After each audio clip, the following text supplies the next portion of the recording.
ॐ नमः सिद्धेभ्यः।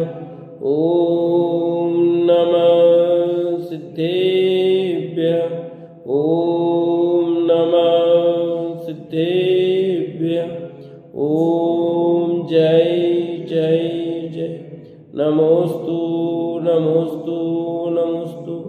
नमो अर्यन्ताणं नमो सिद्धाणं नमो ऐरियाणं नमो वज्रायाणं नमो लोये सवसाणं। जम जस जम्मिदेसि झेण विहाणेन जम्मिकालम्मि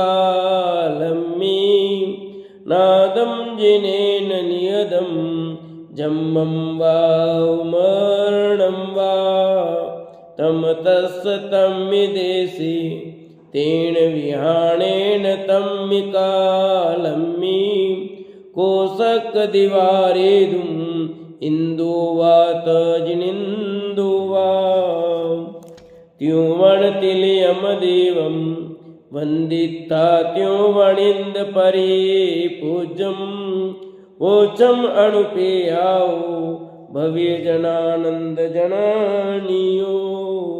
बोले जिनवाणी मात की जय। बोले सती मात की जय। कार्तिक्यानुप्रेक्षा नाम का ग्रंथ कार्तिक के स्वामी विरचित और धर्मानुप्रेक्षा अपने चल रही है। धर्मानुप्रेक्षा भावना, इसमें 10 धर्म के अंतर्गत ही सम्यक्त के 8 अंग, जिसमें निसंकित अंग की चर्चा कल की थी। और अब निकांक्षित गुण को कहते हैं। पेज नंबर 196, गाथा नंबर 415। सब गाथाओं में मुख्यतः अहिंसा की रखी है। ये है निकांक्षित गुण को कहते हैं। जो सग्ग सुहो निमित्तम धम्मम नायरदीतु सहेतवेहिम मोकम समीयमाणो निकंखा जायते तस्। जो सम्यक दृष्टि दुर्धर तप से भी मोक्ष की वांछा करता हुआ स्वर्ग सुख के लिए धर्म का आचरण नहीं करता है, उसके निकांक्षित गुण होता है। जो धर्म का आचरण तथा दुर्धर तप मोक्ष के लिए ही करता है, स्वर्ग आदि सुख नहीं चाहता, उसके निकांक्षित गुण होता है। कांचा मन चाहना, निकांचा मन नहीं चाहना।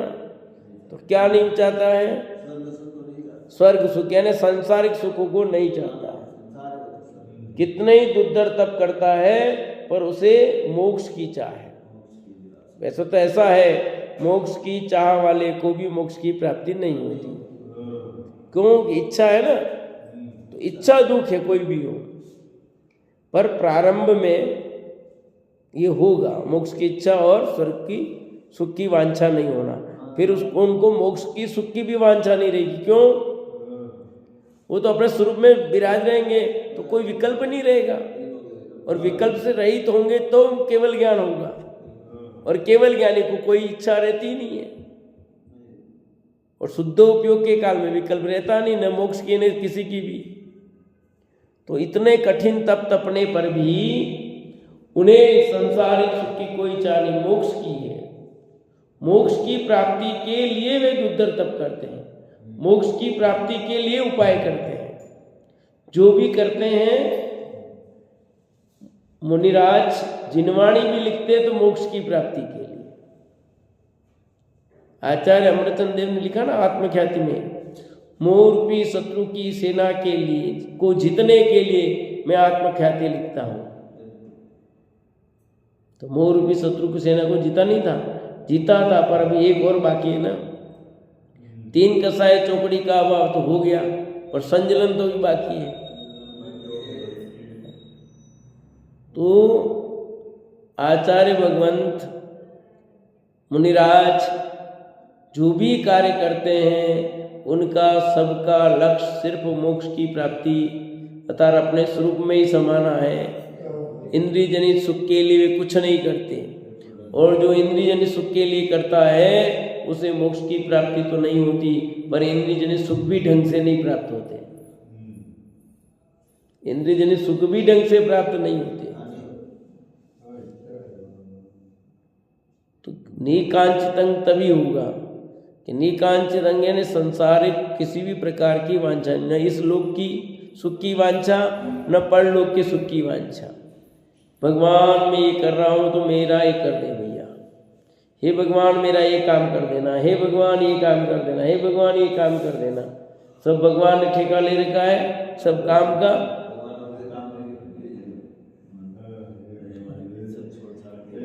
भगवान के पास संसारी जीवों के काम करने के अलावा कोई काम ही नहीं उसके पास, वो यही काम करेगा दिन भर। ईश्वर भगवान है, पर उनका काम सिर्फ जानना और देखना है। सब कुछ जानते हैं, सब कुछ देखते हैं, पर न किसी का भला करेंगे न किसी का बुरा करेंगे। पर उन्हें जो सही स्वरूप जानेगा उसका भला होता ही होता है। बात ऐसी है, जो सही देव का स्वरूप जानता है, समझता है, उसी को अनुरूप चलता है, उसका भला हुए बिगड़ रहता नहीं। बुरा होने का तो प्रश्न ही नहीं है। और भगवान किसी का भला बुरा करते नहीं, करते ही नहीं। तो सारी दुनिया तो इतनी तो मानती है भगवान को, भगवान को मानो ना। भगवान मानने की किसने निषेध किया है? भगवान है तो भगवान मानना है, पर भगवान ही सब कुछ करेगा, भगवान के बिना पत्ता नहीं हिलता, भगवान ही कर देता, भगवान ही करेगा, तो ये गलत है। भगवान तो है और भगवान की स्वीकृति भी आपको माननी है, पर मनुष्य से ही जीव भगवान बना है, जिसके संसार के समस्त कार्य एंड हो गए, इन्होंने समस्त संसार के कार्यों को छोड़ दिया है, वो भगवान बनता है। इसलिए लिखा निकांक्षित तभी होता है। कोई वांछा नहीं, किसी प्रकार की वांछा नहीं, समस्त वांछाओं से रहित हो गया है।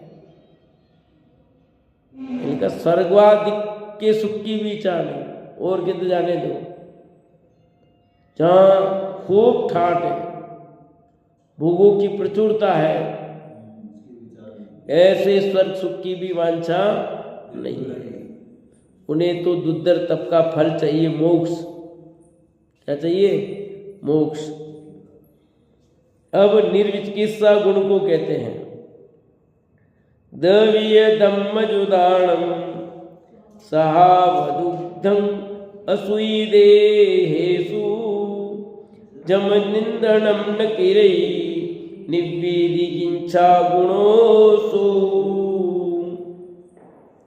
दवीय दम्मदानम 10 प्रकार के धर्म सहित, सहाव दुर्गंध असूयदेषु, मुनिराज का शरीर पहले से तो स्वभाव से दुर्गंधित और शुचि है, और स्नान आदि संस्कार के अभाव से बाह्य में विशेष अशुचि और दुर्गंधित दिखाई देता है।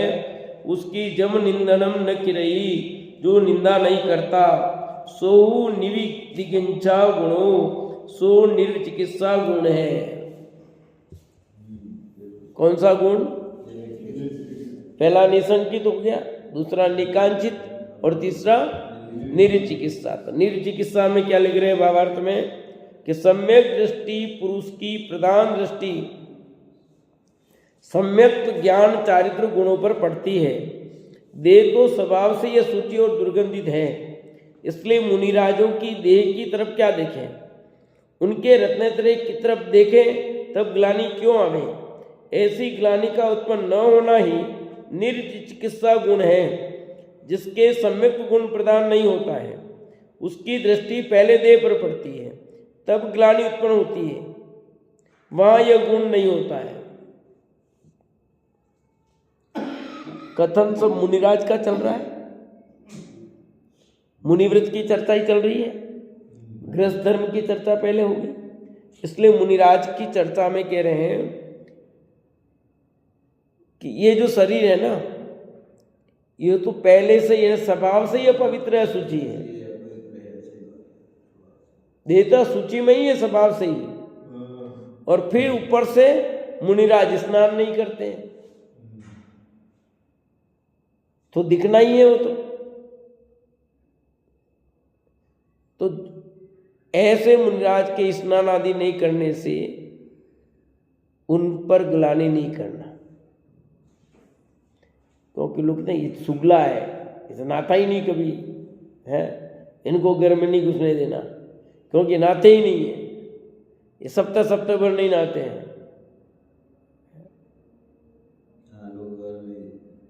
बिना स्नान के मंदिर में नहीं आना भाई, कहते नहीं कहते हैं? भाई नहा धो करके सुबह फ्रेश होकर के सब रेडी होकर के फिर मंदिर आओ, साफ सुथरे कपड़े पहन करके, कहते नहीं कहते? तो मुनिराज तो स्नान ही नहीं करते, अस्नान व्रत है उनके, तो वे मंजन भी नहीं करते हैं। हाथ तो धोते हैं, हाथ तो धोते हैं, हाथ तो सोच जाएंगे तो धोना पड़ेगा, भोजन भी हाथ में लेते तो हाथ तो धोने ही पड़ेंगे, पैर भी धोते हैं, पर स्नान नहीं करते हैं। हाथ पैर धोना आपकी तरह नहीं धोते, पर हाथ पैर भी यूं नहीं जैसा अपन पूरा लेके धोते हैं, ऐसे नहीं, उनका तो हाथ का भागी, क्योंकि इसमें आहार लिया तो हाथ धोना ही पड़ेगा, ठीक है, सोच करके आए तो हाथ धोने ही पड़ेंगे, हाथ और पैर होता है। और नवदा भक्ति में पाद प्रक्षालन भी आता है, एक मुनिराज आहार के लिए आता है ना, तो पाद प्रक्षालन होता है, आपको पता हो तो करते कि नहीं करते? हाँ, हर कहीं नहीं, आहार के लिए जाते तब भी लाइन लगा के लोग सब भूखे वो कर रहे हैं, यार लेके निकले फिर सब पैर धो रहे वापस। अब ये क्या है, वो तो जब पक्षा अंदर गए उस समय होना है, अब आहार करके आए तब तुम फिर पाद प्रक्षालन कर रहे हो, तब थोड़ी होता पाद प्रक्षालन कोई। और वे तो ये सब नहीं है, तो नवदा भक्ति में पाद प्रक्षालन भी आता है। तो हाथ पैर तो मुनिराज धोते हैं, पर स्नान नहीं करते। स्नान नहीं करेंगे, शरीर पर मिट्टी आदि सब जमती ही है कि नहीं जमती? जमेगी, धूल आदि सब जमेंगे, पर फिर भी मुनिराज का शरीर चमचमाता है। अरे उनका शरीर चमचमाता है,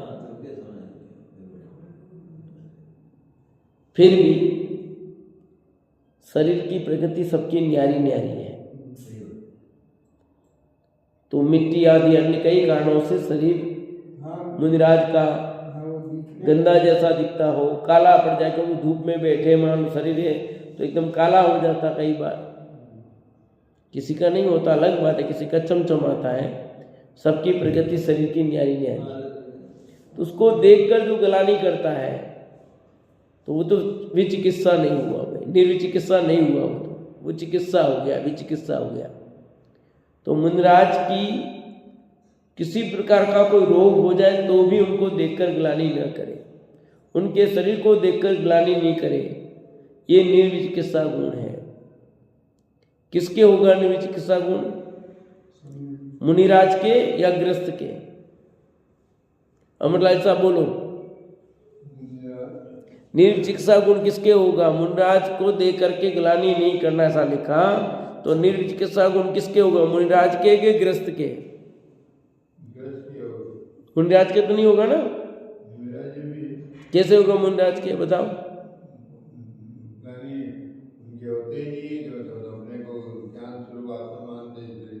मुनिराज के जो सम्यक दृष्टि सबके होगा, ऐसा नहीं कि गृहस्थ के होगा मुनिराज के नहीं होगा, मुनिराज के भी होगा, क्योंकि वो तो और 3 कसाय का भाव हो गया, 3 कसाय चौकड़ी का भाव हो गया उनके, तो उनके भी होगा। और जो सम्यक दृष्टि है उन सबके होगा, 5 चौथे वाले के भी होगा, 5वें वाले के भी होगा, 6ठे 7वें वाले के भी होगा, आगे वालों के नहीं आए समझे कि एक मुनिराज दूसरे मुनिराज के देख करके भी ग्लानि करे। मान लो किसी का शरीर बहुत सुंदर है, दूसरे का ऐसा हो तो देखकर ग्लानि नहीं करें। जैसे मुनिराज को कोढ़ हो गया, अब संघ में इतने मुनिराज है तो दूसरे मुनिराज उनको देख करके ग्लानि नहीं करेंगे। श्रीपाल को कोढ़ हुआ था, फिर बादीराज मुनिराज को, एक ही भाव स्तोत्र की रचना था, उस पर लिख लिया मैंने, पूरा तैयार किया है लेख, थोड़ा और लिखना है, 2-4 रह गए थे, मैंने पूरा कर लिया तैयार। नहीं 4 नहीं पढ़े, 18 पढ़े। अब पूरा मैंने उसको लेख तैयार किया, एक ही भाव स्तोत्र एक अध्ययन करके, थोड़ा और उसमें लिखना है, वो लिख करके फिर देंगे। तो वादिराज मुनिराज को हो गया, तो देख करके गिलानी तो नहीं करना, कि किसी को भी किसी प्रकार का रोग हो जाए, शरीर में दुर्गंध आने लगे, तो भी कोई सम्यक दृष्टि उससे देख करके गिलानी नहीं करते। इसलिए लिखा, सम्यक दृष्टि पुरुष की प्रधान दृष्टि सम्यक ज्ञान चारित्र गुणों पर पड़ती है। किस पर पड़ती है? रत्नत्रय की महिमा है, शरीर की नहीं। देह तो स्वभाव से अशुचि दुर्गंधित है, इसलिए मुनिराज की देह की तरफ क्या देखना, देह की तरफ क्या देखना, देह के अंदर जो चीज असली है वो है। देह तो वैसे अशुचि है, पवित्र दुर्गंधमयी है, पर देह में जो विराजमान है, जिसके कारण आदरणीय हो रहे अभी, वो नहीं हो तो कौन सम्मान करेगा? मुनिराज के अंदर भी वो आत्मा नहीं हो तो मुनिराज के शरीर को भी कौन रहने देगा बताओ? उनके शरीर को भी तो जलाते हैं, क्या रहने देते हैं? और अनंत के शरीर को तो उनके शरीर भी निर्मित करके जलाते हैं। ठीक है, यद्यपि मूल शरीर जो था वो तो उसके परमाणु, पुद्गल परमाणु बिखर के अलग अलग हो गए सब, न केस खाली वहां नमूने के रूप में कि हाँ आपको दिखाने के लिए वहां रखे गए। हाँ वही तो कहा।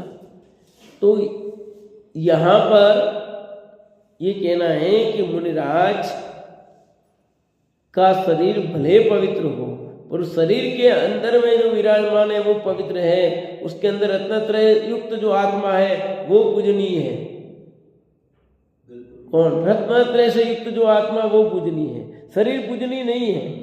अनंत का सम्मान जो हो रहा शरीर के कारण नहीं, उनकी वितरागता सर्वज्ञता के कारण पूजनीय है। समुद्रभद्र ने क्या कहा? आचार्य समुद्रभद्र देव ये तो कहते हैं कि हे भगवान आप इस भरोसे मत देखना कि आपके चामड़े आदि इतने चमक ढूंढ रहे हैं, आपके इतना समोसरण है, ये सब वैभव है, उसको देख करके मैं नमस्कार ना, हम आपके अंदर जो विद्यमान वितरागता सर्वज्ञता का गुण है उसे देख कर नमन करते हैं, क्योंकि हमें भी उसकी प्राप्ति करनी है, हमें चमक ढूंढाने से नहीं है। बड़ा भगवान कौन? जिसके 64 चमक ढूंढते वो के नहीं ढूंढते वो भी है, कि चमक ढूंढने से कोई लेना देना नहीं है, केवल ज्ञान है तो सब बराबर है, कोई छोटा बड़ा नहीं होता है।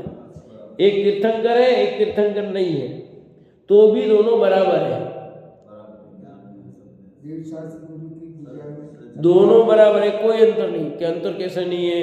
इनकी कितनी महिमा है, रोज प्रवचन हो रहा है, लोग आते हैं बहुत, तो यूं समझो कि मुनिराज का संग है। ठीक है, एक मुनिराज जिनका प्रवचन होता है डेली, एक मुनिराज जिनका प्रवचन नहीं होता है, पर दोनों के रत्नत्रयधारी 3 कसाय चौकड़ी के भावधारी हैं। एक के पास लोग बहुत जाते हैं, एक के पास नहीं जाते हैं, तो कौन से मुनिराज छोटे हैं, कौन से बड़े, ये बता दो मेरे को। नहीं, अपने लिए प्रश्न, छोटा कौन से, बड़े मुनिराज कौन से? कौन से मुनिराज छोटे और कौन से मुनिराज बड़े हैं? कि मुनिराज कोई छोटे नहीं बड़े नहीं है, दोनों मुनिराज बराबर ही है।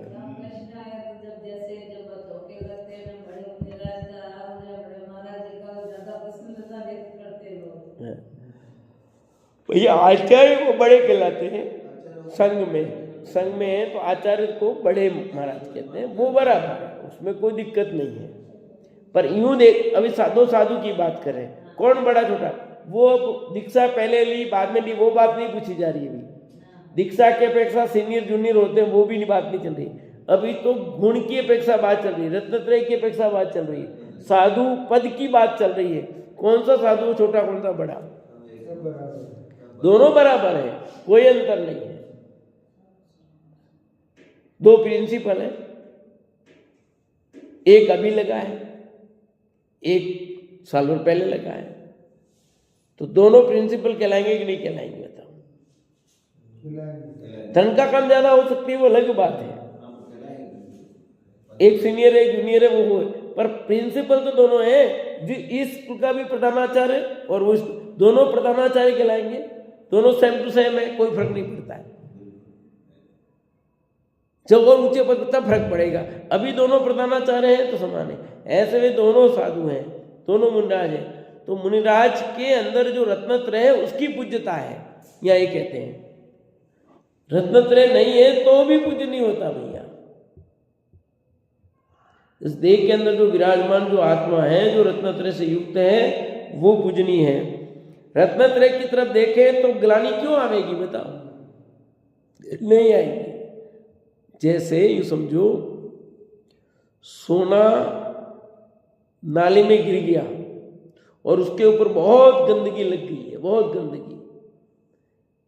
यूं समझो कि लेटरिन में गिर गई अंगूठी सोने की आपके, एकदम ही कर रहा था और अंगूठी गिर गई, बैठे थे और हाथ रुक गई और वो लेटरिन के ऊपर ही गिरी, अंदर बिल्कुल लेटरिन के ऊपर गिरी है अंगूठी आपकी। अब बोलो, अंगूठी कैसी है बंगाली साहब? सोने की अंगूठी थी और एकदम वो लेटरिन के ऊपर गिर गई। थोड़ा उदाहरण तो गंदा है, पर मैं पूछना, मुझे उदाहरण समझाना सिद्धांत इसलिए। अब वो अंगूठी कितनी है, शुद्ध है, गंदगी है कि नहीं है? कैसे नहीं है? गंदी नहीं है। हाथ लगाओगे कि नहीं, लोगे कि नहीं? बोलो सूरज भाभी, निकालोगे कि नहीं निकालोगे आप? नहीं, मेरे को पूछ रहे, भाभी जी सोच रहे, अरे निकालेंगे आप हो कि मैं हो, सबकी बात है। वो अंगूठी सोना दिख रहा है इसलिए निकालेंगे। आपको वो अंगूठी लेटरिन में गिरी हुई भी आपने ऐसा उदाहरण क्यों दिया? मैं बताता इसका। लोग विदेश से आते हैं, सोना खा के आ जाते हैं, फिर वो लेटरिन में निकालते हैं। पता नहीं पता पकड़े तस्कर कितने। आप कैसा उदाहरण? ऐसा नहीं, सही है ऐसा। अब बोलो वो पेट में से निकला, लेटरिन के साथ निकला है, अब वो कितना गंदा है बोलो फिर। मशीन से पास होते हैं उसमें नहीं पकड़ा जाता है। हाँ, तभी तो पकड़ में आते हैं ना, वो ऐसे चेक करते तभी तो पता लगा ना, पूरे शरीर चेक, उसमें तो पकड़ में आए ना।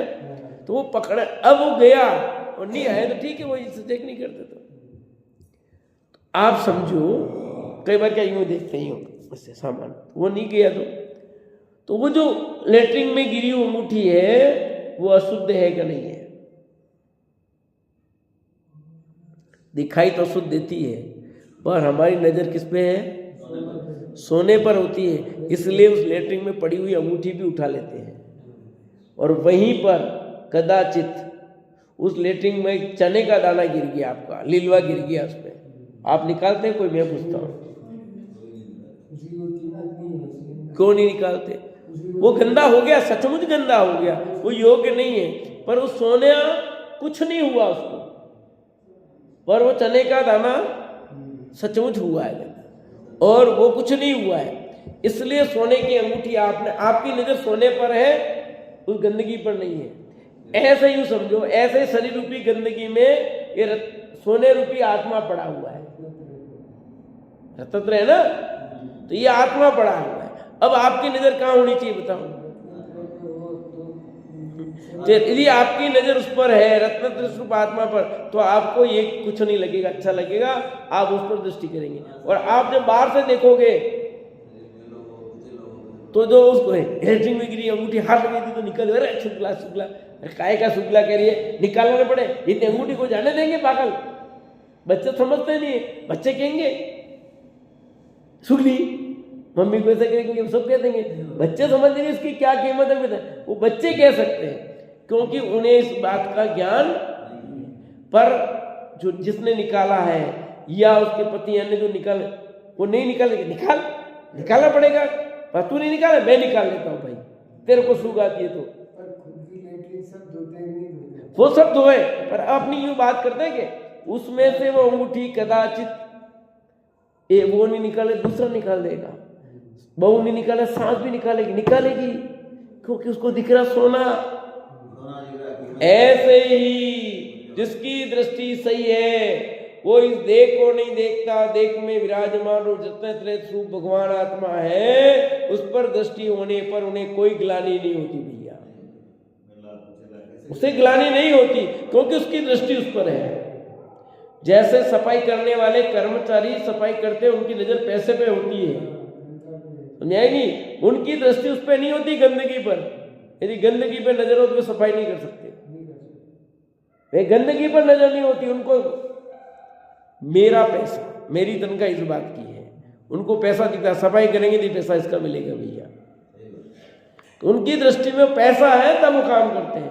ऐसे हमारी दृष्टि में वो रत्नत्रय रूप धर्म होगा तो भगवान आत्मा दिखाई देगा, तो आपको ये शरीर शुचि या पवित्र भले हो, आपको ग्लानि नहीं होगी फिर,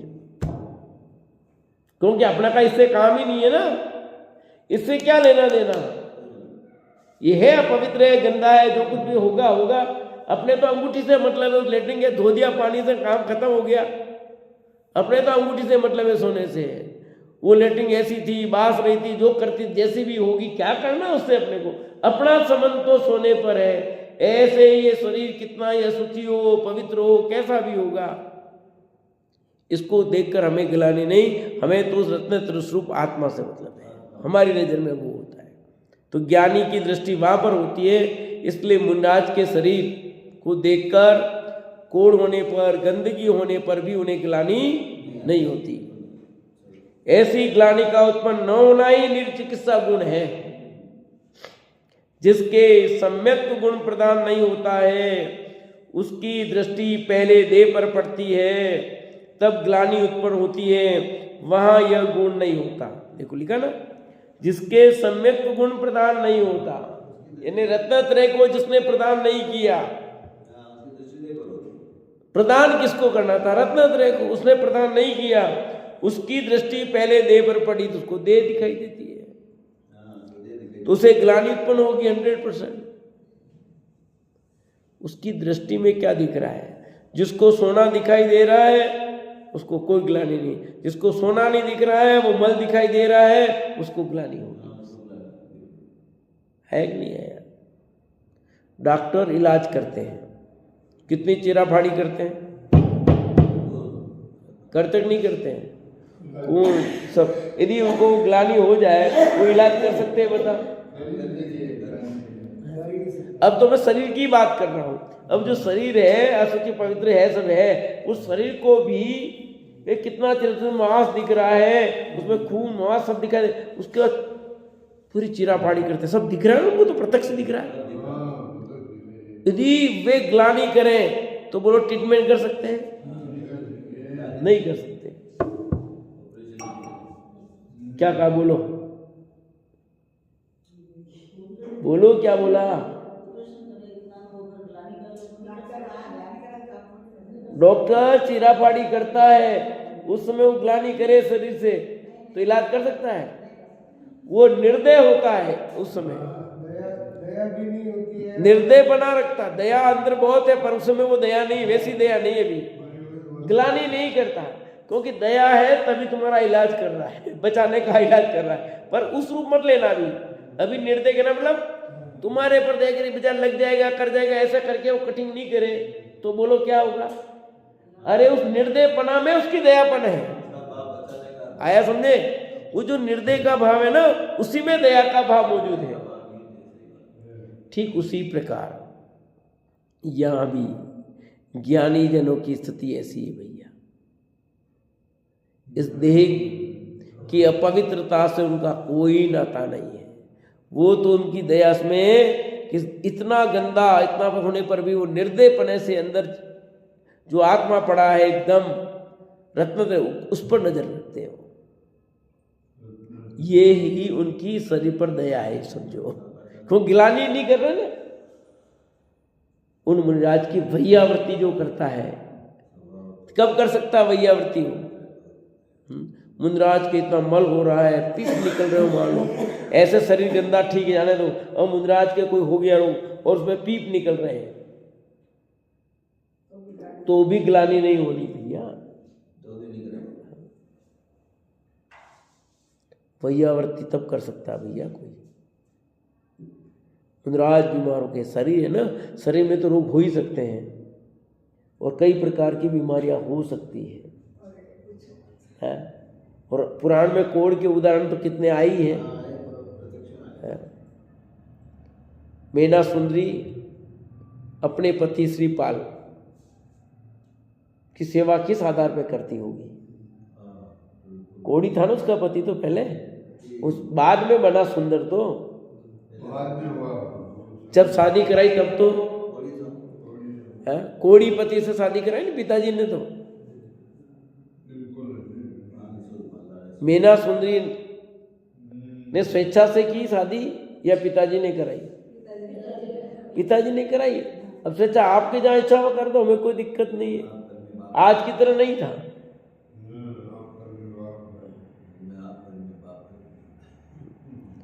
तो ठीक है, ये ऐसा कह रही, हम कह रहे हैं कि देख ले, पसंद कर ले, कि नहीं आप जो करोगे वो सही, आपको इतनी जिद कर रही है, ठीक है फिर तो ऐसे पिता भी हो सकते हैं।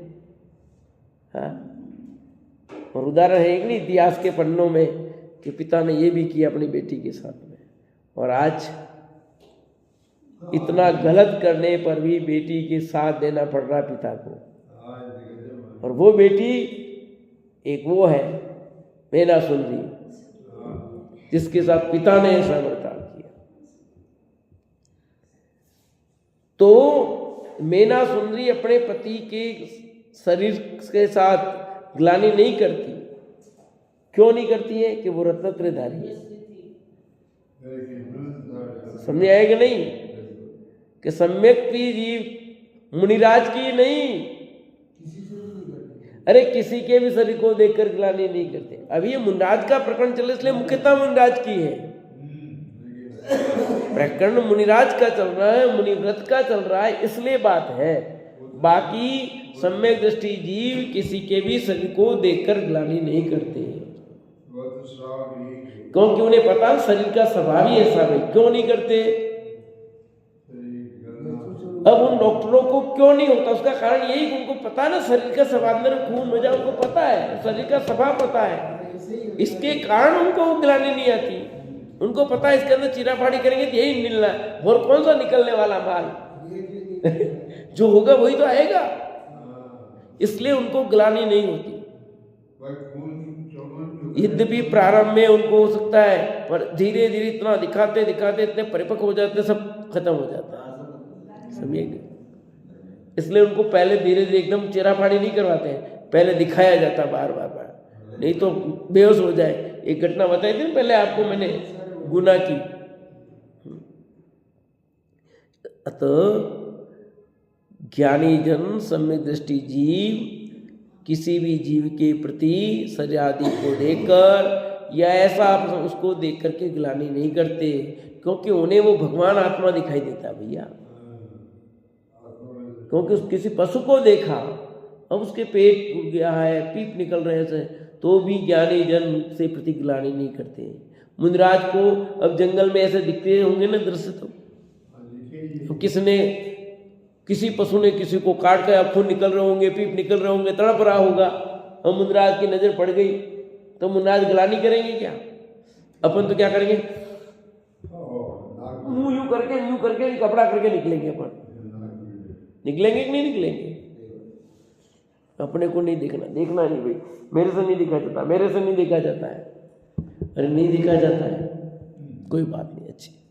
पर यहाँ कहते हैं कि सम्यक दृष्टि ग्लानि नहीं करना, नहीं देखना अलग, ग्लानि करना अलग। ग्लानि नहीं करते, इससे उनको उसके प्रति द्वेष भाव नहीं होता। मुनिराज के प्रति ऐसा भाव एक मुनिराज को दूसरे मुनिराज को तो होता ही नहीं, पर गृहस्थ भी सम्यक दृष्टि जीव भी उन मुनिराज के प्रति ऐसे भाव नहीं रखता कि नहाते नहीं है तो सुगले हैं, जैसे अन्य लोग कह देते अपने महाराज के लिए, तो कहते तुम्हारे महाराज नहाते नहीं, जिनको पता है कि इनके महाराज ने थे वो, जिनको पता नहीं वो कुछ नहीं कहते।